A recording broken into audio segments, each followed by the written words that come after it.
Nous avons vu que toutes les mises en page étaient valables par défaut pour tout le document, en fait pour toute la section. Or, nous n'avons qu'une seule section sur notre document par défaut. Alors, pour aller visualiser peut-être plus facilement les sections, je vous propose de modifier votre barre d'état qui vous donne déjà certaines informations quant à la page sur laquelle vous êtes, au nombre de mots, etc. Si vous faites un clic droit sur cette barre d'état, eh bien vous pouvez aller ajouter ou enlever certaines informations.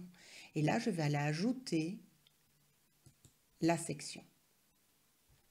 Et voilà. Et maintenant, dans la barre d'état, je vois bien le numéro de section. Et je vois que ici, sur cette page 1, je suis dans la section 1. Si je vais sur la page 2, je suis toujours dans la section 1. Page 3, section 1. Il n'y a qu'une seule section par défaut, ce qui fait que si je change une mise en page, eh bien, elle sera valable pour toute la section. Que je change l'orientation du papier, les marges, les entêtes pieds de page, etc. Donc, si je veux changer l'orientation d'une seule page, changer les marges d'une seule page, eh bien, je ne vais pas mettre un saut de page ici. Je vais l'effacer. Je vais aller mettre un saut de section.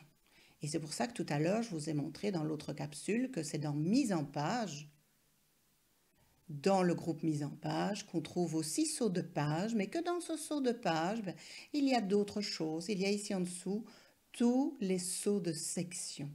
Alors, allez regarder un petit peu les différents sauts de section possibles. Nous, l'objectif ici, c'est de vraiment modifier des mises en page d'une seule page. Donc, je vais faire un saut de section page suivante. Ça veut dire que j'aurai une première section pour ma première page et une deuxième section qui va commencer à ma page 2. Regardez, si je clique sur la page 2, je suis bien dans la section 2. Si je retourne dans ma page 1, je suis bien dans la section 1. Et je vois maintenant que si j'ai bien affiché les caractères non imprimables, eh bien je vois que j'ai un code de saut de section page suivante.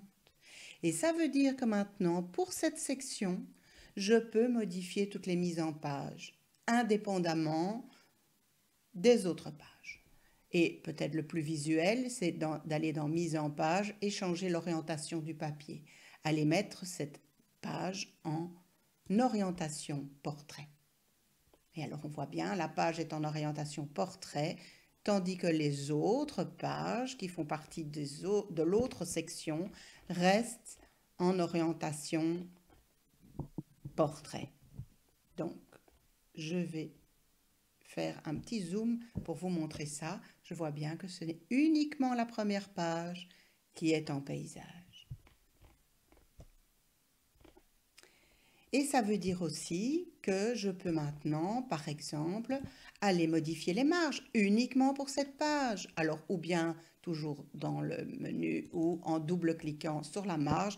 Et je vais exagérer, hein, je vais aller mettre des marges à 5 de chaque côté pour aller voir ce que ça donne. Vous voyez, là, j'ai des grandes marges pour cette première page, mais ça n'a en rien modifié les marges de mes pages suivantes. Et voilà pour le saut de section. Si vous en voulez un petit peu plus sur la gestion des entêtes des pieds de page dans les sauts de section, dans les longs documents, je vous propose d'aller visualiser le cours Word long document.